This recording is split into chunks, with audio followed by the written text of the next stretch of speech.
Ladies Jordan. and gentlemen, thank you for standing by. Today's conference call will begin momentarily. Until that time, your lines will again be placed on a music hold. Thank you for your patience.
Thank you for standing by.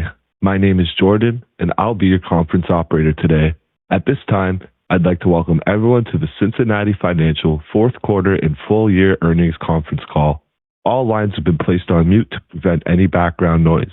After the speaker's remarks, there will be a question and answer session. If you'd like to ask a question during this time, simply press star followed by the number 1 on your telephone keypad. If you would like to withdraw your question, press star 1 again. Thank you.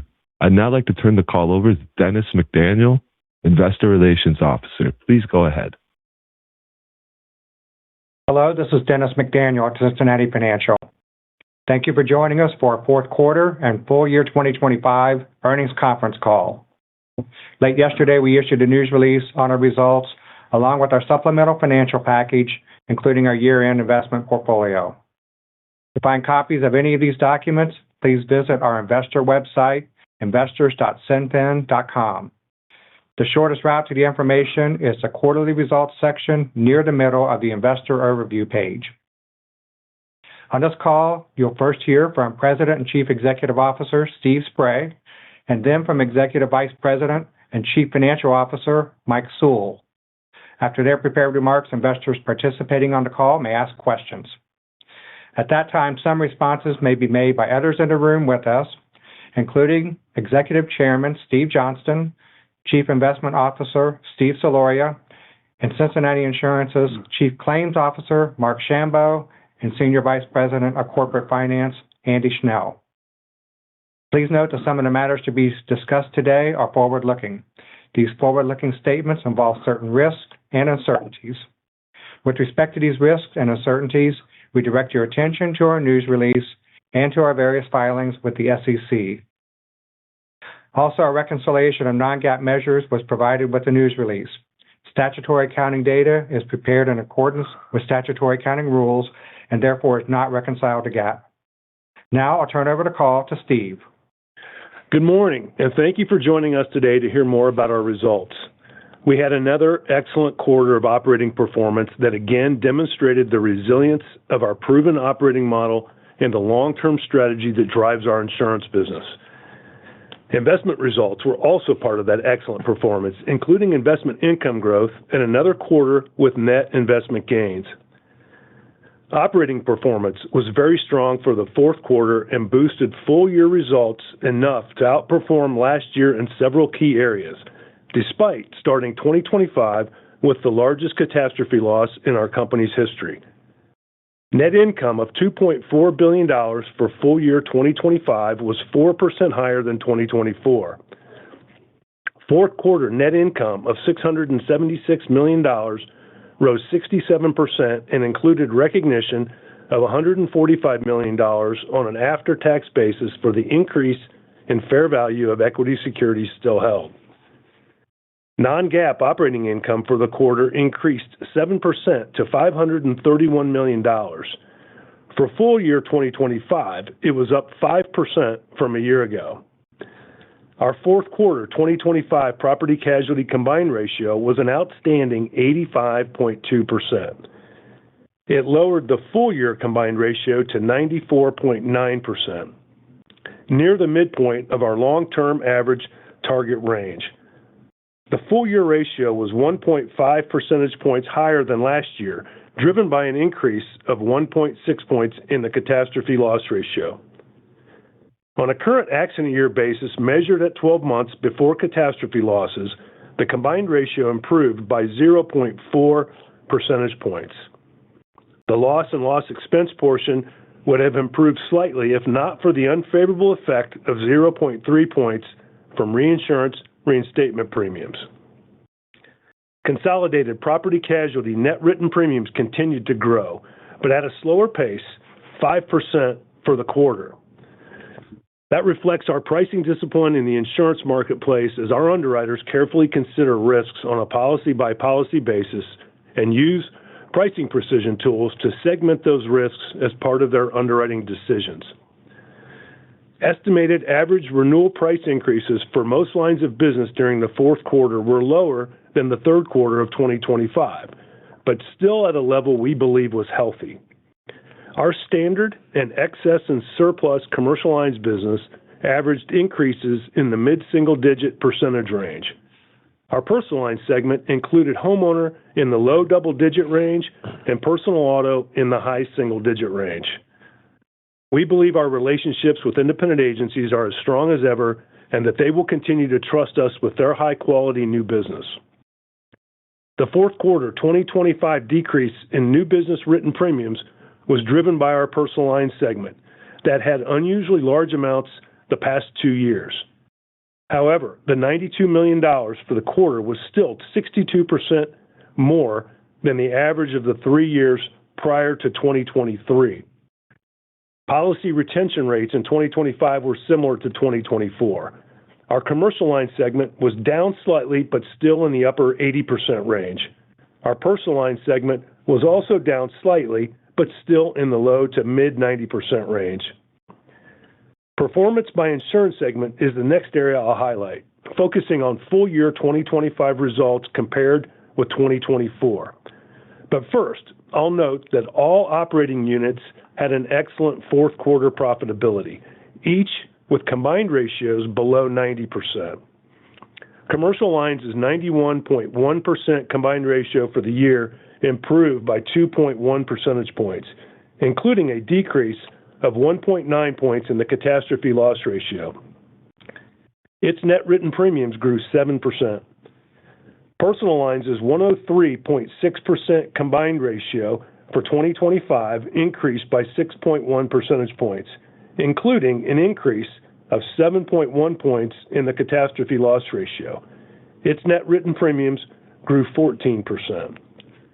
Excess and surplus lines, 88.4% combined ratio for the year improved by 5.6 percentage points, including a decrease of 1 point in the catastrophe loss ratio.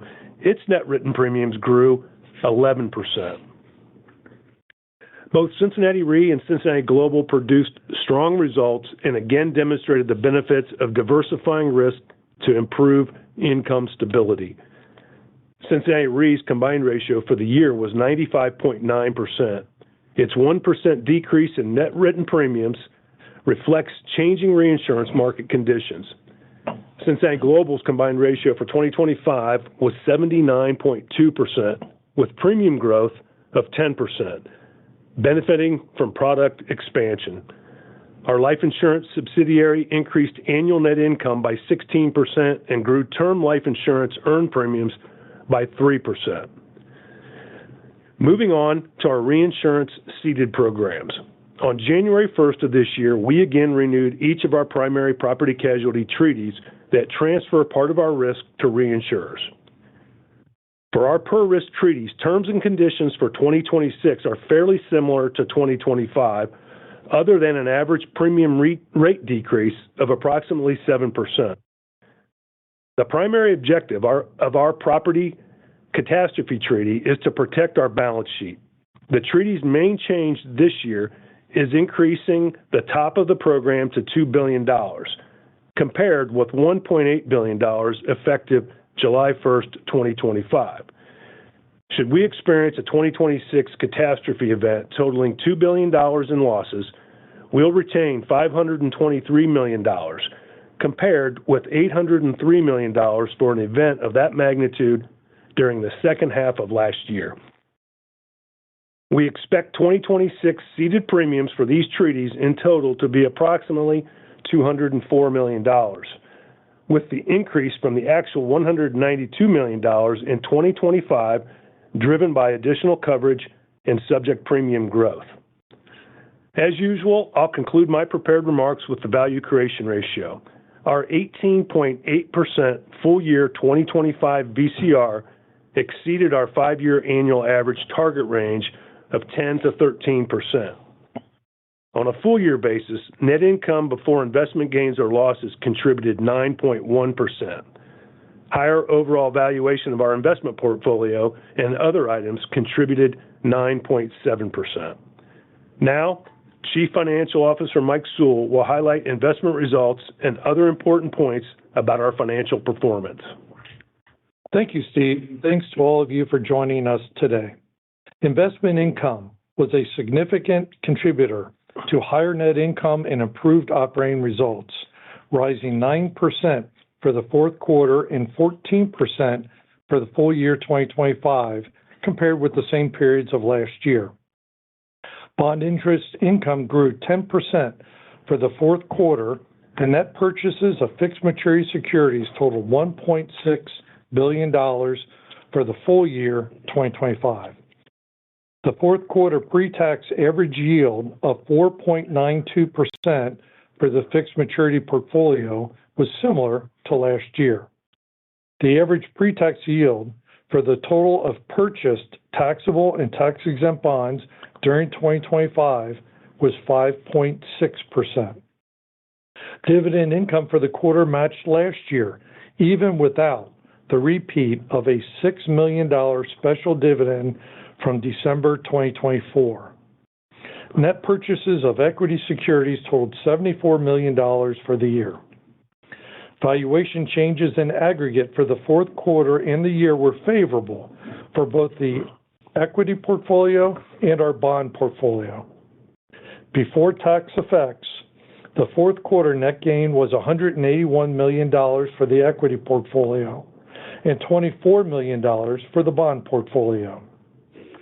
At the end of the fourth quarter, the total investment portfolio net appreciated value was approximately $8.4 billion. The equity portfolio was in a net gain position of $8.5 billion, while the fixed maturity portfolio was in a net loss position of $181 million. Cash flow from successful insurance and investment activities continued to fuel investment income. Cash flow from operating activities for full year 2025 was $3.1 billion, up 17%. Regarding expense management, our strategy continues to seek a good balance between controlling expenses and investing in our business. Our fourth quarter 2025 property casualty underwriting expense ratio decreased by 0.2 percentage points, as an increase in agency profit-sharing commissions was offset by growth in earned premiums outpacing growth in other expenses. Turning to loss reserves, our approach remains consistent and aims for net amounts in the upper half of the actuarially estimated range of net loss and loss expense reserves. As we do each quarter, we consider new information such as paid losses and case reserves. Then, we updated estimated ultimate losses and loss expenses by accident year and line of business. During 2025, our net addition to property casualty loss and loss expense reserves was $1.3 billion, including $1.1 billion for the IBNR portion. For current accident year loss expenses before catastrophe effects and measured at 12 months, several of our major lines of businesses had 2025 ratios better than 2024. The main exception was commercial casualty, rising 4.2 percentage points. That reflects ongoing uncertainty, including potential negative effects of legal system abuse we and others in the industry have noted in recent years. We remain confident with our pricing and risk selection for this line of business. For prior accident years, we experienced $196 million of property casualty net favorable reserve development during 2025 that benefited the combined ratio by 2.0 percentage points. On an all lines basis by accident year, net reserves developed during 2025 included a favorable $275 million for 24, favorable $8 million for 23, and an unfavorable $87 million in aggregate for accident years prior to 23. As usual, I'll conclude with capital management highlights. For the full year 2025, we returned capital to shareholders totaling $730 million, including $525 million of dividends paid and $205 million of share repurchases. We repurchased approximately 1.4 million shares at an average price of $151 per share, including 651,000 shares during the fourth quarter at $157 per share. We continue to believe our financial flexibility and our financial strength are both in an excellent position. Parent company cash and marketable securities at quarter end was $5.6 billion. Debt to total capital remained under 10%.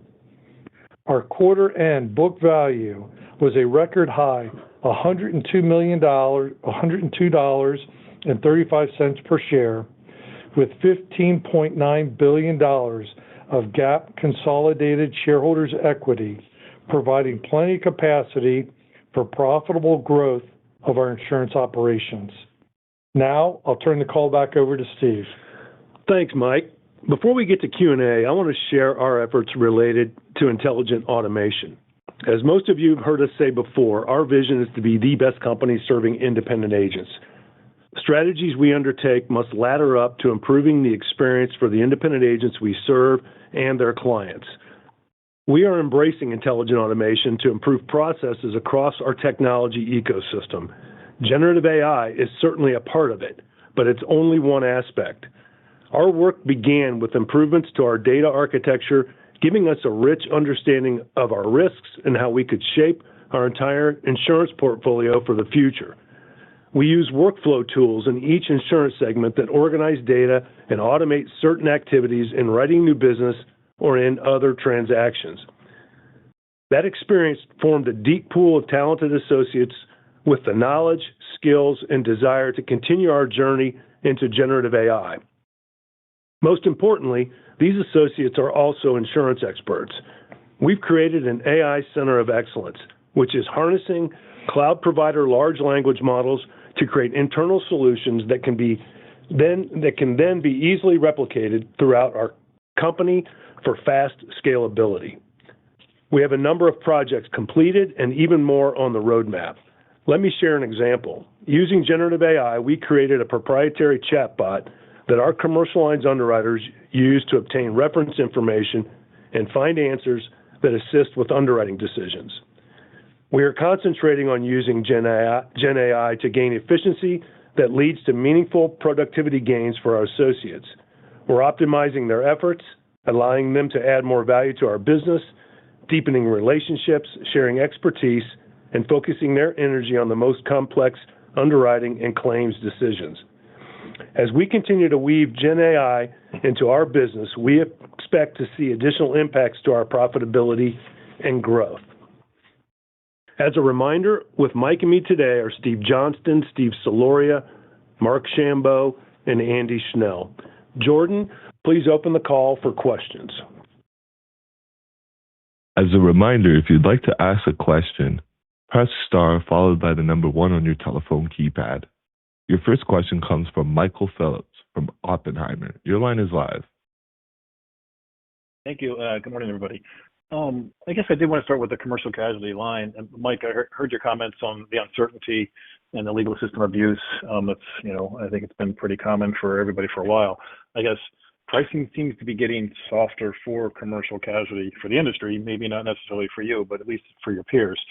So I guess just as we think about 26 and your 2025 number of, I guess, 76.8 or 77%, how much confidence do you have in that number not continuing to creep up from here, or hopefully holding flat or maybe even improving? Just confidence around that, given what is a bit of a softer market today than it was the last couple of years.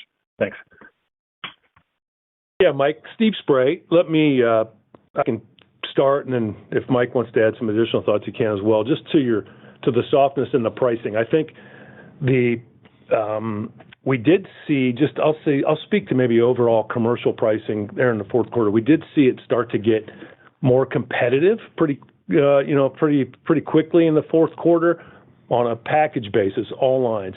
Now, most of that was driven by commercial property, but I think, again, as a package company, the auto and the casualty kind of got drawn into that. I can understand somewhat the property softening, just given the results of the industry, and you can see Cincinnati's results as well. But I just think there's loss cost headwind, particularly in casualty, as Mike mentioned on the legal system abuse, commercial auto. So I think that the pricing is going to hold up. We're confident in the future. For 2026, we're confident that our rates, our pricing, are exceeding loss costs in all lines except for workers' compensation. The only other thing I might add there, Mike, and we talk about it in prior quarters, is if you look at the average rate increase for Cincinnati, I'll just speak to Cincinnati, it just doesn't tell the entire picture. Our underwriters, both on new and renewals, have been executing now for years on using the sophisticated tools they had to segment the business, the accounts we write, risk by risk. And when you get into a market like we're in, and you have commercial results like we have, 14 consecutive years of underwriting profit, I think it only stands to reason that the average net rate is going to be under pressure. We have fewer accounts that are underpriced or that need aggressive action, and then on the business that's most adequately priced, we're coaching our teams to make sure they do whatever they need to do to keep that business. And so sometimes when the market gets a little softer, we have to give up a little rate on that. But again, in my opening remarks, I said we're still confident in the risk selection, and the overall pricing we think is very healthy in the commercial book too. Okay. Yeah, Steve, thank you for all that. That's helpful. I appreciate the comments. Second question is on your tech investments, and you've talked about this for a while, and one of the benefits that you've talked about is more accurate pricing. I guess, do you see that those investments and the one comment of more accurate pricing, is that more applicable to you in personal lines versus commercial lines, or is it kind of the same? Do you apply that to both? Should it be applied to both? And how do you think about that from the two sides of the fence there? Thank you. Yeah, we definitely apply it to both. Like I just mentioned, our overall combined ratio as a company now, 14 consecutive years of underwriting profit. And for someone who's been here for 34 plus years, grew up as an underwriter, I can tell you, we've always had this culture of continuous improvement. We've gotten better at risk selection. We've gotten better at loss control, loss mitigation. We've got better at claims management. But from my seat, that's always been linear. And the pricing sophistication and segmentation that we instituted back roughly 2011, 2012 that has been exponential in the improvement in the results of Cincinnati Insurance. And it is in commercial lines, it's in personal lines, it runs through other areas of our business as well. It's probably been more pronounced in the improvement in commercial lines over the years, but the sophisticated pricing is probably even more important in middle market personal lines and specifically personal auto. So, if you can see the ex-cat accident year continuing to improve in personal lines, and that's heading in the right direction. And we need it. We need that too. We've had a lot of volatility, a lot of variability around cat, and we think there's still room for improvement across all lines of business, actually, but probably more importantly in personal lines. Okay. Thank you, Steve. Appreciate that. Thank you, Mike. Your next question comes from the line of Paul Newsome from Piper Sandler. Your line is live. Good morning. Thanks for the call. You guys are well. I want to follow up a little bit on the commercial competition question that Mike asked. And maybe some thoughts. Is it still very much large versus small with the competition you're seeing in the fourth quarter incrementally changing towards? Is it still just the large folks, or are we seeing it creep down into smaller accounts over time? And similarly, I want to see if there's any sort of thoughts you had or observations you had related to the kind of source of that incremental competition. Is it, is it just across the board, or are we seeing some emergence of some folks that maybe aren't necessarily terribly disciplined, either carriers or MGAs or whoever? Yeah, Paul, I would say yes. It is still, I would say, leaning towards larger accounts, and then even there, I'd be say more specifically towards large property. But like I mentioned, it's gotten more competitive in the middle market space for sure, and I think that is what you're seeing there too. But let me maybe put this in perspective a little bit too, and see if this helps. If you look over the last 3 or 4 years, we were in unprecedented hard market, I'd say, for my career, particularly in personal lines. And with our financial strength, we were able to really help our agents continue to write business through that hard market and be there in a really dislocated market. Let me give you. I hate the tough comp thing because it sounds like an excuse, so that's not what I'm driving at here. 2024 was just an extraordinary year when it comes to new business, both for personal lines and commercial lines. And if you just look at 2025 over 2023, commercial lines new business is up 31%. 25 over 23 for personal lines new business, we're up 14%. 2025 over 2023 for E&S, up 30%. If you consolidate those three, 25 was up over 25% over 2023. So on an actual basis, we are still really pleased with the new business. We're able to write it at pricing that we feel is adequate and that it's healthy and that we're happy with. So a little bit of this softening is just coming off, I'd say a pretty extraordinary hard market. And again, we were able to grow through that because of the relationships we have with our agents, because of our financial strength. Cincinnati Insurance Company, since 2018 on an all lines basis, we've doubled net written premiums since 2018, from just a little over $5 billion to now over $10 billion in net written premium. Personal lines more than doubled in the last 4 years. So that just kind of frames it, Paul, hopefully the way we're looking at it, the way I'm looking at it. Really strong growth for the company. I think this is a natural slowdown. And one thing I can promise you is we're going to maintain discipline through all cycles when it comes to risk selection and pricing. And I couldn't be more proud of the underwriters, both on the new business and on the renewal, and the way they're executing with what I think are the most professional agents in the business. That makes a lot of sense. A second question, different. Where are we in the process for sort of de-risking on the personal lines side? You mentioned California. I think it's maybe, or mentioned it's a little bit broader than that, but where are we in that process? Are we kind of done? Are we have a few quarters to go before all this works itself out? I know you can't necessarily get out of some of those policies immediately. Yeah.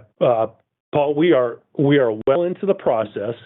I wouldn't be able to give you a view on if we're a quarter or two or three or four away. I can just tell you, from my perspective, we're well into it. On the metrics we're using, we're exceeding the expectations that we have for ourselves at this point in the process. We had moratoriums on certain areas for new business. We're working with the state of California, and we'll continue to do that as well. But as far as lessons learned in California, I think it really boils down to it's just a new view of risk, I think, both for us and for the industry on what a really bad day can look like and aggregations. And so that's where our focus has been. Terms, conditions, and pricing on our E&S homeowner business in California, whether it's post-loss or pre-loss, we still feel really good about where we are there. Great. Appreciate the help as always. Thank you, guys. Thank you, Paul. Your next question comes from the line of Mike Zaremski from BMO Capital Markets. Your line is live. Hey, great. Thanks.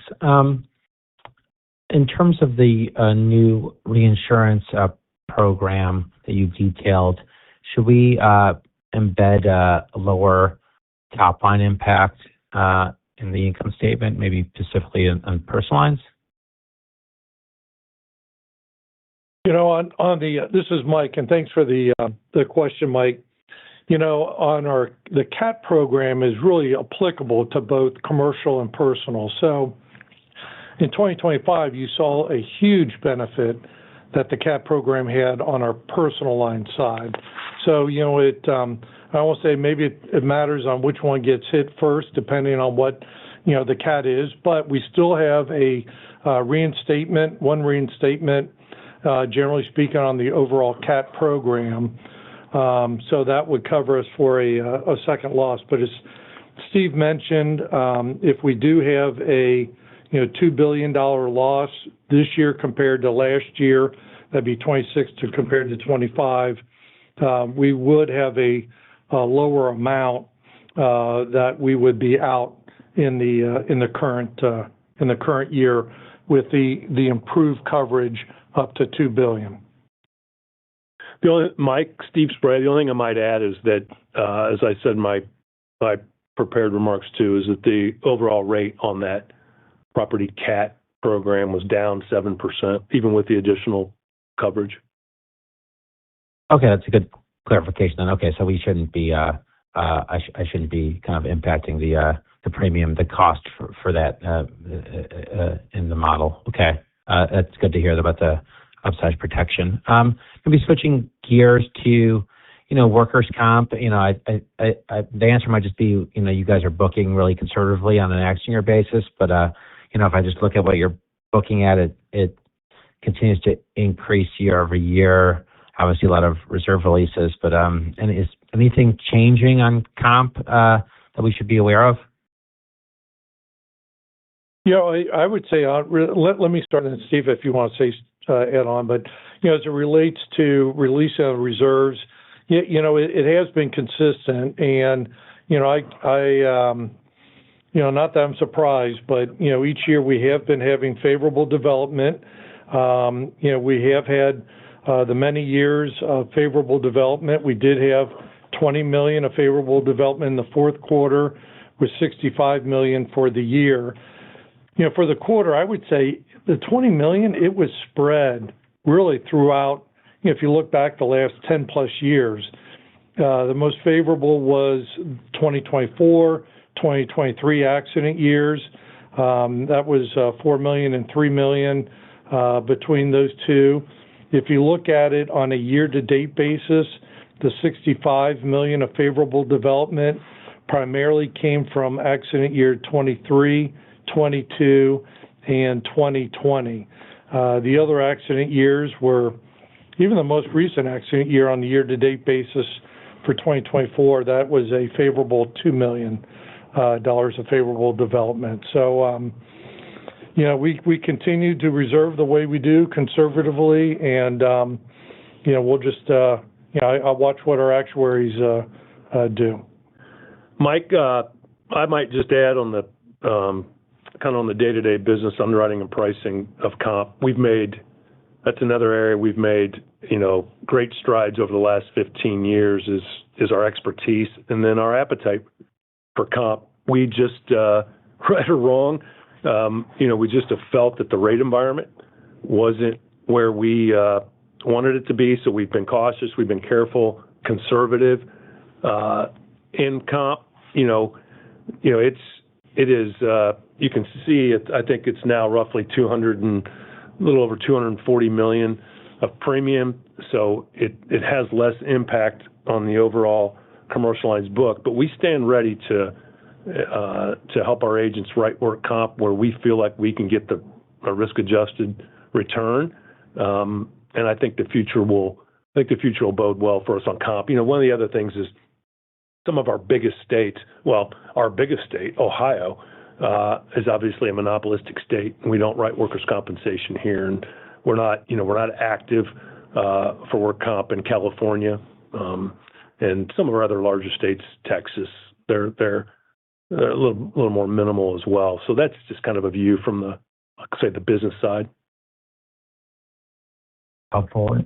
And maybe lastly, just going back to the commercial lines competitive environment, I guess if we think about your comments about, casualty is still an issue for the industry in terms of inflation there. Property is, well priced. I guess if you all had a crystal ball for the industry, if you don't want to speak to Cincy, would you expect pricing to continue moderating just a tad from the property side? Or I don't know if you guys are willing to go on record there. We can see that you guys might not be playing full offense right now based on the kind of agency appointments and top line growth. But just curious if you feel the competitive environment, the rate of change on pricing is kind of moderated and we kind of are in stable-ish territory. Yeah, Mike, let me make sure. I'm glad you mentioned this, but make sure we are playing full offense. We always are. We've got such a winning strategy and model that's been proven over time. We're on full offense. We're adding more products, whether it be on the standard side for commercial and personal, our small business platform, our E&S company continues to grow. We're adding product out of Lloyd's to help our agents write more business with us as well. We're adding agencies across the country, high quality agencies that will continue. So we'll continue to play offense, but playing offense, winning offense is not going to be in pulling back on risk selection or probably even worse, cutting rate. That's not going to be part of the equation. So we're going to have to, along with, I think, the best agents like I said, in the country, it can't always come down to a price. We've got to be able to convey value that we think we bring as a company, that I know our agents bring in their communities, and that's where we're gonna win. And if price becomes more and more of an equation, then we're gonna have to get more at bats and kind of weed through all that. As far as looking forward on competition, I said it kind of early on here, just with the headwinds on loss costs, primarily around casualty, general liability, umbrella, management liability has been under pressure, commercial auto. I just don't see that market. That's my opinion. I don't see that market getting, continuing to have pressure on pricing. I just don't think it makes sense. Now, it may go there, and I think it'll have an impact on us because if it gets to a point where, again, on risk-by-risk basis, if we don't feel we can get a risk-adjusted return, we're gonna turn away from those in the short term because we're playing a long game here. Thank you, Steve. Thank you, Mike. As a reminder, if you'd like to ask a question, you can press *+1 on your telephone keypad. Your next question comes from the line of Greg Peters from Raymond James. Your line is live. Hey, good afternoon. This is Mitch on behalf of Greg. Thanks for taking my questions. So you mentioned in an earlier response that you expect commercial auto pricing to hold up. Can you give us an update on where commercial auto renewal pricing was in the quarter? And based on current claims, how much additional rate you believe might be required to sustain underwriting margins in 2026? Thanks. Yeah, thanks, Mitch. Well, commercial auto rate for the fourth quarter was up mid-single digits. We think it on a, pricing is prospective. Looking forward, we think that, and we're confident that our commercial auto pricing is exceeding loss costs. One thing that I think is a little unique with us, Mitch, is, and I mentioned earlier too, is we are a package writer. And so we do not, monoline auto is not a big product for Cincinnati Insurance Company. We're also not in a heavy transportation rider, long-haul trucking risks. It's not to say we don't have one or two in our portfolio, but that is not a focus of ours. So I think our commercial auto over the last, I'll say 7-8 years, has been a little more predictable and a little more, as of year-end 2025, commercial auto, even with some adds in accident year 2025, on a calendar year basis, we were slightly profitable in commercial auto. So, for us, feel good about commercial auto, and again, it's part of the package. Great, thank you. Turning over to the investment portfolio, you mentioned reinvestment yields are running about 70 basis points above the book yield. How are you guys expecting that to translate into net investment income growth in 2026, considering the declining rate environment? Thanks, Mitch. This is Steve Soloria. We're thinking that the longer maturity rates are going to kind of hold steady from where they are. So we're expecting to be able to put money to work there pretty consistently. The insurance side's given us a lot of cash to work with. But from a market standpoint, the Fed seems to be kind of cautious on what they're going to do on the short end. So we think on the long end, we'll continue to get yields in the ballpark of where we've been right now. So we're pretty comfortable that we'll see solid growth going into 2026 and beyond. Thank you. That concludes our question and answer session. I'll now turn the call over to Steve Spray, CEO, for closing remarks. Thank you, Jordan, and thank you all for joining us today. We look forward to speaking with you again on our first quarter 2026 call. That concludes today's meeting. You may now disconnect.